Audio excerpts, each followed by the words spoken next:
joyi kelgungacha hammamiz gapirdik, vatan uchun dedik, ota-onamiz uchun, o'zimiz uchun, tarix uchun, O'zbekiston uchun dedik.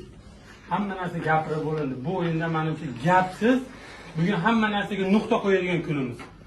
3-4 yildan beri birgamiz, hammamiz oilamizdan ko'p bir-birimizni ko'rdik yerda.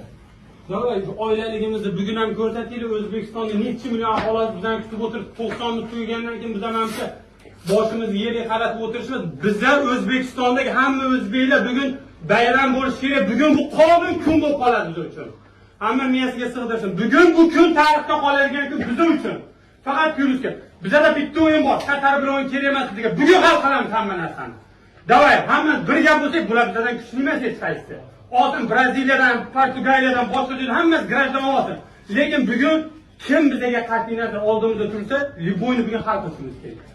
Davay bolalar, bugun hamma bizlar bilan birga O'zbekiston hamma duo qilib o'tiribdi. Makkadan hamma joydan ota-onalarimiz duo qilib o'tiribdi.